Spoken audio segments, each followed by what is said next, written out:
J'invite maintenant M. Hakim Hendili, directeur par intérim du bureau de l'UNESCO pour le Maghreb, pour le mot de l'UNESCO.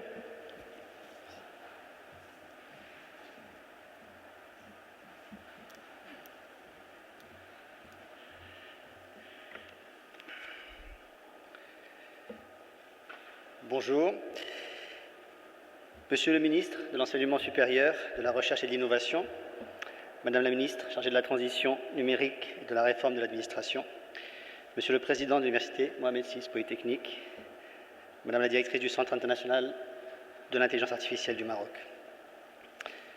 à mes chers collègues aussi, sous-directeurs généraux de l'UNESCO qui se joindront à nous après, Mesdames et Messieurs. C'est un réel plaisir et un honneur d'être parmi vous aujourd'hui, à l'occasion de cet événement qui s'inscrit dans le cadre de la longue coopération qui lie le Royaume du Maroc et l'UNESCO, laquelle coopération d'ailleurs a la particularité de couvrir les domaines de compétences de l'organisation dans leur diversité et de façon très large, et la plupart d'ailleurs des composantes du mandat. Cette coopération s'articule autour d'actions communes en lien avec des thèmes et des enjeux marquants auxquels a été confronté le monde depuis le milieu du XXe siècle, et la création donc de l'UNESCO en même temps que le système des Nations Unies, et qui demeure source de défis majeurs tels que l'égalité des chances et l'accès aux services fondamentaux auxquels chacune et chacun est en droit d'aspirer. Le rôle central que peut avoir l'intelligence artificielle dans le développement humain durable est l'un de ces thèmes, et je tiens ici à exprimer notre gratitude à l'OCP et à l'Université Mohamed VI Polytechnique pour leur engagement aux côtés de l'UNESCO sur ce sujet. Cette coopération entamée depuis de nombreuses années, qui aboutit d'ailleurs en décembre 2018 à la déclaration de Ben Grir, qui avait conclu une réflexion menée autour des potentiels et des enjeux liés au développement de l'intelligence artificielle dans le contexte africain.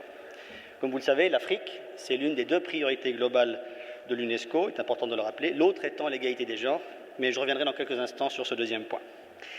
La création en 2020, dans le cadre du suivi de la déclaration de Ben Grir du Centre international d'intelligence artificielle du Maroc, AI Movement, dont je salue la directrice à nouveau, et l'appui aussi de l'Université Mohamed VI Polytechnique pour ce travail, est une preuve de l'engagement du Royaume du Maroc sur le long terme et du soutien apporté à l'UNESCO, en particulier dans le cadre du travail qu'a mené l'organisation, dans le but d'aboutir, comme vous le savez, en novembre 2021, lors de la conférence générale, à l'adoption sur la recommandation concernant l'éthique de l'intelligence artificielle.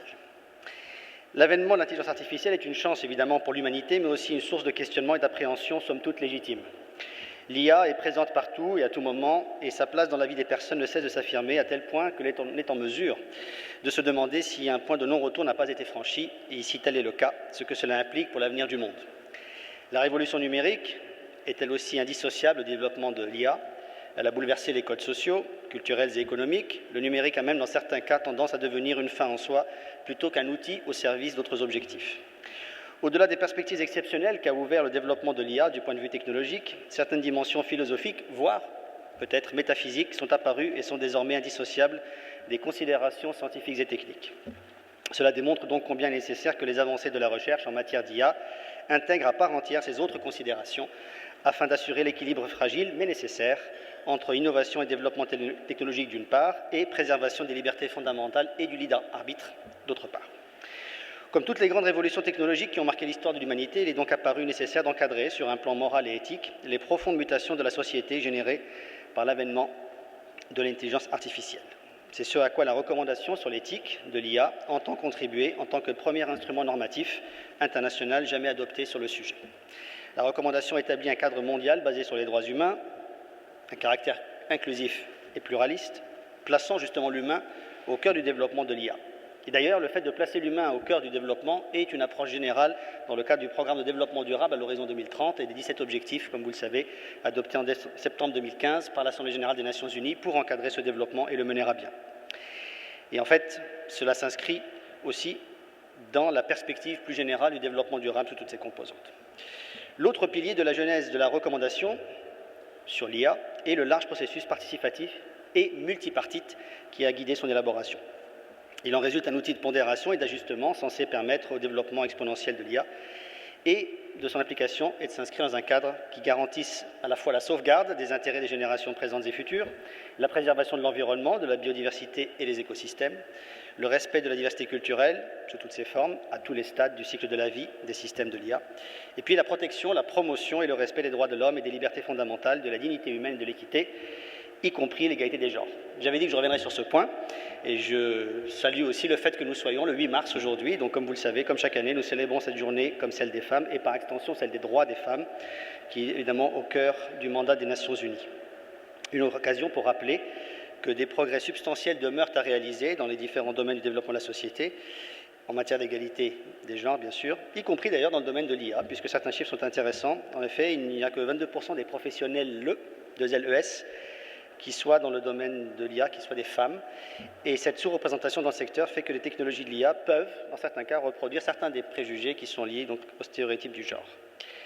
Les défis et les enjeux sont donc à la hauteur de la mutation majeure qu'a engendré l'événement de l'intelligence artificielle. L'UNESCO s'appuie donc sur ses États membres pour le plaidoyer de la nécessité de développer l'éthique de cette nouvelle révolution que connaît l'humanité. Et c'est en cela que je vous me permettrai de saluer à nouveau l'engagement du Royaume du Maroc auprès de l'UNESCO, comme je l'ai dit en préambule, par rapport au suivi de l'adoption de cette recommandation. Et donc aussi remercier toutes celles et tous ceux qui ont fait que ce travail a été possible, revenir aussi sur le fait que l'accent sur le continent africain est absolument fondamental pour les raisons que j'ai évoquées. Il ne me reste plus qu'à vous remercier encore de cet accueil extrêmement chaleureux. C'est la première fois personnellement que je viens ici, je suis assez ébahi, je dois dire. Et je vous remercie de cet accueil et je souhaite plein succès à cette rencontre. Je vous remercie de votre attention. Merci.